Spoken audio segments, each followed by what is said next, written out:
otros temas que se han visto ayer en el Congreso de la República tiene relación con los taxis por aplicativo. Una revisión que ya viene desde, por cierto, desde otros países donde poco a poco se ha ido regulando precisamente la operación de estos taxis. Hoy nos acompaña Crisólogo Cáceres, quien es presidente de ASPEC, que cumplen 24 años, 24 añazos.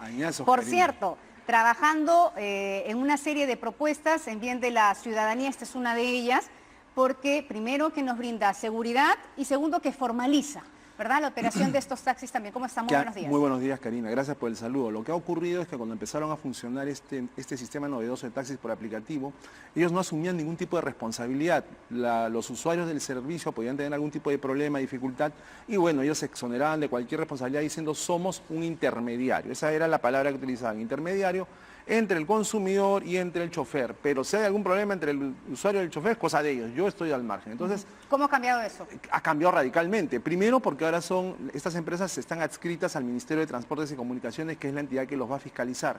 En segundo lugar, se está creando un registro en el cual todas las empresas que prestan este servicio tecnológico van a tener que registrarse y asimismo van a tener que inscribir a todos los choferes que prestan el servicio, a todos los operadores. Esta información del registro, que se va a implementar dentro de 120 días, va a ser compartida con el Ministerio de Transportes y Comunicaciones y va a ser compartida con el Ministerio del Interior. Yo digo, ¿por qué? Por el tema de seguridad. Claro. Porque como tú recordarás, el auge de este sistema se dio precisamente por la situación de inseguridad ciudadana que estamos viviendo. La gente estaba dispuesta a pagar un poquito más de dinero con tal de tener un servicio de calidad y un servicio más seguro. Y claro, exacto, porque uno de los beneficios para el usuario era que tenías la identificación del chofer, pero no solamente la identificación, también la ruta. Así es. Entonces eso era una seguridad. Pero lo que también ocurrió en el camino del empleo de estos taxis por aplicativos son denuncias por acoso e incluso por violación. Efectivamente. Y en ese sentido no había una sede física de estas ¿Dónde firmas, acudir? ¿Dónde presentar tu reclamo? A exigir más información de ese conductor, pero además donde presentar un reclamo. Y por otro lado, efectivamente, las empresas no se hacían responsables. Ahora se está empleando un término que es solidariamente responsable. Claro. ¿Qué significa solidariamente responsable? La solidaridad responsable? Significa que ambas partes son responsables por lo que sucede, sea la empresa con el conductor, o sea, ambos pueden ser objeto de un tipo de denuncia, demanda o lo que fuere. La solidaridad implica eso en el derecho. Pero el punto es que la seguridad que estamos mencionando y que fue la razón primordial para que este sistema tenga auge, como tú dices, por todos estos casos fue dejada de lado. Y los consumidores que reclamaban no tenían la posibilidad de hacer valer su derecho. Hicimos una investigación con ASPEC en la cual se determinó si tenían libro de reclamaciones virtual, porque el reglamento del libro de reclamaciones establece en relación a los proveedores de servicios virtuales como los taxis, que tienen que tener un libro de reclamaciones virtual.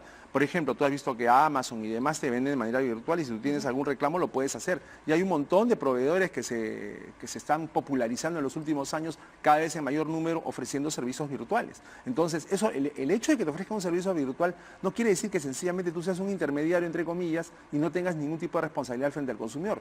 Por eso esta norma era necesaria. Ahora, este registro se va a crear y se está dando un plazo de 120 días.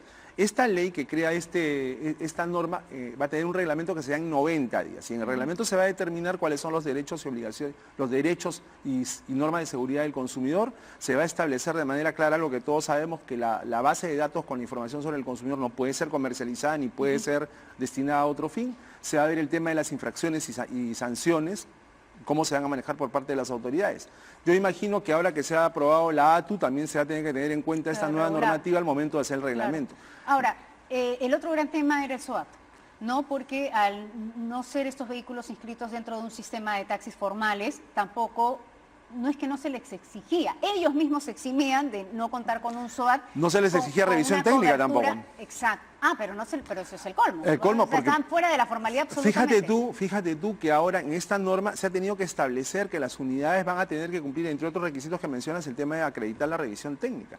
Y también van a tener que acreditarse estándares de calidad mínimo, antigüedad de los carros, etcétera. Porque tú recordarás de que al inicio los taxis que te venían a recoger eran unidades nuevas, bonitas, brillantes, etcétera, pero en tiempos recientes la calidad de las unidades ha ido decreciendo y ahora llegan carcochitas a recogerlo. O sea, tú estás pidiendo un taxi por aplicativo y esperas una unidad con aire acondicionado, un chofer que te trate de manera respetuosa, etcétera, vieja, etcétera. Pero no tiene que estar en mal estado. Claro, pero es que allí tienes el tema, pues no son objeto de revisión por parte de la empresa que presta el servicio de taxi por aplicativo. O sea, todo se reduce a declaraciones del chofer. El chofer declara, yo soy chofer, esta es mi foto, este es mi brevete. ¿Te lo tiene que mostrar físicamente en algún establecimiento? No. El chofer declara, esta es mi unidad, esta es la que voy a conducir. ¿Se inspecciona la unidad por parte de la empresa? No. Claro. Entonces, es absolutamente la ley de la selva. Y con respecto al SOAT, Tienen que tenerlo, porque eso ya es pero un es mandato diferente, ya no claro, es pero es un mandato SOAT que trasciende la ley. seguro. Este es un sistema de seguro obligatorio. Ninguna persona que esté conduciendo un vehículo puede conducir un vehículo que no tenga SOAT. Estás infringiendo la ley, más allá de las nuevas normas que se están expidiendo, pero tienes que tener un SOAT. En todo caso, las características de este SOAT, te repito, van a ser manifestadas en el reglamento que se va a expedir en 90 días. La exhortación, ¿cuál es? Que en el Perú, Karina, estamos llenos de leyes que te dicen, esto se reglamentará, como acaba de decir Lucho Quispe, se reglamenta en 90 días, se reglamentará en 120 días, y pasan 3 años, 4 años, 5 años y los reglamentos no salen. Entonces la situación de alegría que están viviendo los usuarios frente a estas normas que se están publicando, si no hay un reglamento, pues van a tener los empresarios el argumento perfecto para no hacer valer lo que dice la norma porque el reglamento no salió. Entonces, acá la exhortación es al Congreso de la República que empiece a llevar la cuenta, a partir del momento de que las leyes que está expidiendo se publiquen, que empiece a contar los días, 1 día, 2 días, hasta llegar al día 120. Y si no sale el reglamento dentro del plazo establecido en la ley, hay un desacato por parte del Poder Ejecutivo al Congreso y en tal caso se le podría decir al Procurador Público del Congreso que denuncie a los ministerios que no cumplen con expedir las normas. Y en ese mismo sentido las empresas no tendrían la obligación de inscribirse y de Les damos el argumento perfecto, claro. Ni al MTC ni al MININFRA, exacto, ¿no? Ese es el exactamente, gran problema. Exacto. Las empresas tienen el argumento perfecto como en muchos otros temas, ¿no? Como el etiquetado de transgénicos. El Código del Consumidor dice en su artículo 37 que todo alimento con contenido transgénico debe informarlo en la etiqueta. Como no sale el reglamento, han pasado como 4 años, 5 años, 8 años y el reglamento de etiquetado de transgénicos no salió y en consecuencia todos nosotros estamos comiendo transgénicos sin saberlo. Pregunta solidaria con el bolsillo, que la hacen a través de las redes sociales. ¿Esto podría llevar a un incremento de las tarifas de estas empresas de taxis? No necesariamente. Fíjate, no ameritaría. Fíjate tú que siempre ese es un argumento que esgrimen los empresarios cuando se da algún tipo de regulación, ¿no? Las tarifas van a subir, nosotros nos preocupamos por el usuario. Si se pone esta regulación en marcha, las tarifas subirán y entonces los consumidores pagarán más. Van a tener que pagar impuestos, de hecho.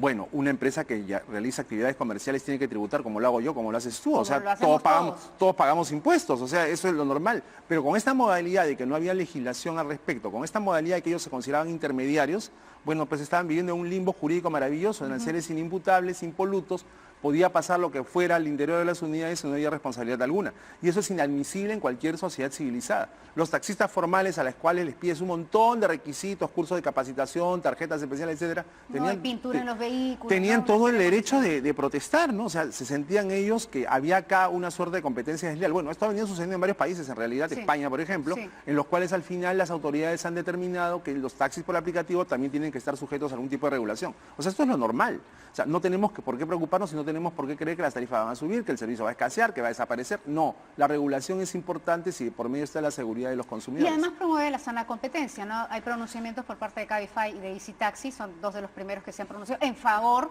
de este proyecto, por cierto, además apoyando el hecho de que va a ser un servicio más seguro para ellos, porque ellos también se ven perjudicados en cuanto a su imagen, en cuanto a quienes están finalmente contratando, entre comillas, ¿no? Para ellos y para el usuario. Hay otros temas en la agenda que también ha revisado ASPEC. Están proponiendo ustedes una ley que desde las municipalidades promueva los derechos del consumidor. Esto va a ser sumamente importante. Ese es un tema que se viene trabajando ya hace 6, 7 años por lo menos y finalmente, cuando menos lo esperaba, el Congreso nos dio esta buena noticia anteayer, ¿no? Ha aprobado el Congreso la ley que establece la municipalización de la defensa del consumidor. Esa es una excelente noticia. ¿Por qué la municipalización es importante? Porque la municipalidad es la autoridad que está más cercana a la población. Cuando yo tengo un problema en el distrito de San Miguel, Miraflores, Breña, donde yo vivo, la municipalidad de mi distrito me queda 1000 veces más cerca que irme al INDECOPI, por ejemplo. Claro. ¿Correcto? Entonces yo voy y la municipalidad, ¿qué va a hacer? Va a desarrollar un sistema, una infraestructura y va a contar con personal para informar, para orientar, para educar, para fiscalizar en temas de salubridad, para implementar el arbitraje de consumo que va a descongestionar la carga del INDECOPI, etcétera. Todo esto es un tema que durante años estuvo durmiendo el sueño de los justos en el Congreso y no entendemos por qué había oposición. Por eso es una excelente noticia que esta semana tengamos la norma que crea la ATU, que crea la regulación de los taxis por el aplicativo y la municipalización de la municipalidad. Ahora, a mí lo que me preocupa es que se está estableciendo, se está sujetando que las implementaciones de lo que es la municipalización se sujete a que el INDECOPI dé una especie de acreditación a cada municipalidad. Y eso sí me preocupa porque de repente eso se puede volver en un cuello de botella. Hay alcaldes que van a asumir el próximo año y de repente han escuchado esta noticia y dicen que genial. Entonces, mira tú que has trabajado en el Indecopi, mira tú que has trabajado en ASPEC, mira tú que enseñas derecho al consumidor, mira tú, ayúdame a montar mi oficina. Pero a pesar de que tú tengas personal con experiencia, de repente ese personal va a tener que ser sometido a una evaluación por parte del Indecopi. Entonces también ahí hay que tener cuidado. Pero lo cierto es que sí se va a requerir de una capacitación, porque se les está facultando para una serie de servicios a las que hasta ahora no atendían. Básicamente, ¿no? Orientación, Karina. O sea, básicamente orientación y decirle al consumidor, por ejemplo, si tú tienes un problema, puedes hacer esto y esto y esto, que es lo que hacen las asociaciones de consumidores todo el tiempo. Quien resuelve finalmente cuando hay un reclamo de consumo es el Indecopi. O sea, no hay una entidad que tenga esa prerrogativa, absolutamente el Indecopi. Entonces, si el consumidor puede resolver de buenas a primeras con el bodeguero de la esquina, en el litigio que tiene, oye, ¿por qué te portaste mal si es tu casero de toda la vida? Ok, ahí quedó, no llega el Indecopi. Oye, llenaste el libro de reclamaciones o estuviste a punto de llenarlo, pero ¿para qué llenarlo si pueden llegar a un buen entendimiento? Entonces la municipalidad, por la cercanía que tiene con la población, puede hacer muchísimas cosas. Entonces, sí, pero por ejemplo, en temas de, hablemos de restaurantes, ¿no? Centros comerciales, ferias, en fin. Que son las, digamos, las quejas de las que uno más puede ir a acudir a Indecopi, ¿no? Allí el tema, menciona restaurantes, por ejemplo. Tú sabes que las municipalidades tienen competencia para vigilar los restaurantes que funcionan en la jurisdicción. Las municipalidades tienen competencia para velar por la inocuidad de los alimentos que se comercializan en sus zonas. Pero ¿cuál es el gran problema? Que para determinar qué tan inocuo no es un alimento, necesitas no solo inspectores, sino laboratorios. Y las municipalidades se caracterizan por no tener profesionales que estén capacitados en todo lo que es inocuidad alimentaria y mucho menos por contar con laboratorios. Y en la norma, que es lo que quería comentarte, se establece eso, ¿no? La fiscalización en temas como los que tú estás mencionando en este momento. Entonces, eso ya incluso trasciende al Indecopi. Sino acá se trata de que se dote a las municipalidades y que las municipalidades se preocupen por ello, de tener esta infraestructura. Cuando se hacen operativos, por ejemplo, seguramente que tú has visto los operativos que sacan a veces en el programa dominical aquí, en el Cuarto Poder, se hacen operativos a los chifas, por ejemplo. Normalmente va el personal de la municipalidad y muchas veces ves a su costadito una persona de DIGESA, que es la Dirección General de Salud Ambiental. ¿Por qué? Porque la DIGESA sí tiene laboratorio. Entonces, si hay alguna muestra que tomar y determinar su grado de toxicidad, es la DIGESA la que te presta asesoría, porque es la entidad especializada en inocuidad. Entonces, cuando la ley se pone que, por ejemplo, en materia de protección al consumidor se va a delegar la competencia para fiscalizar estas cosas, lo que se tendría que pensar es que el Ministerio de Salud, del cual depende DIGESA, tendría que intervenir aquí para que esas fiscalizaciones tengan el conocimiento técnico debido. O sea, eso ya no es tanto una cosa jurídica, sino de especialización. Ese es el término. Bueno, conoceremos más, en todo caso, enhorabuena, porque aquí también se va a descargar toda la información y todas las quejas y los reclamos que llega al Indecopi. Exacto. ¿Y entonces qué le va a pasar al Indecopi? Porque hay temas que sí podrían ser resueltos en la municipalidad. Exacto. Menos los de la municipalidad. Claro. Porque hay mucha queja del vecino contra los servicios que ofrecen las municipalidades y... Bueno, habría como una especie de conflicto de intereses, ¿no? Que ellos mismos tengan que resolver ese tipo de lo que pasa es que en reclamos. materia de protección al consumidor, el Código del Consumidor se refiere básicamente a la relación entre consumidor y empresa privada. La municipalidad es una dependencia de carácter gubernamental. Eso sí va a tener que ir entonces, directamente. eso sí. Pero el Indecopi hace un trabajo en relación a las municipalidades eliminando barreras burocráticas y demás, ¿no? Pero acá con el tema de las municipalidades nuevamente hay un reglamento pendiente. Acá establece que el reglamento se va a tener que dar en 120 días calendario.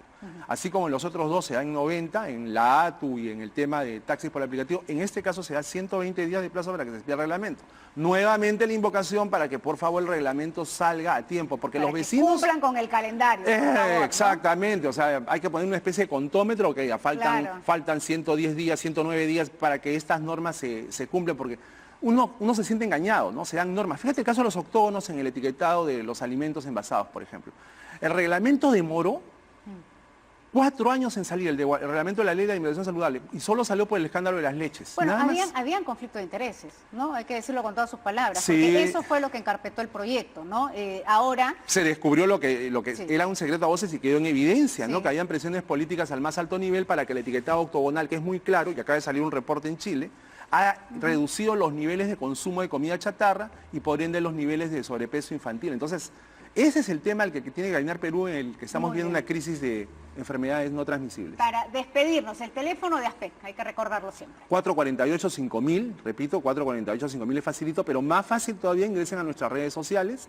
Estamos como ASPEC en Facebook, en Instagram y en Twitter. Estamos en todas las plataformas, así que escríbanos. Y si tienen un reclamo que hacer y no quieren que los demás lo conozcan, fácil nos escriben de manera anónima y nosotros investigamos. Pero sí les pido de que si tienen pruebas las adjunten, porque es un poco, a veces los reclamos de los usuarios dicen, me han pasado la voz que en un colegio Sí, tal no, hay un cobro hay que ser indebido. serios con las denuncias, ¿no? Claro, si tienen un cobro indebido, adjúntenos pues el recibo, el documento en el que se está haciendo el cobro, etcétera, para nosotros poder investigar y denunciar. Muy bien, felicidades nuevamente por Gracias. estos 24 años, a usted y a todos quienes están involucrados en el trabajo que está realizando Aspec. Son las 8:12, hacemos una pausa, regresamos con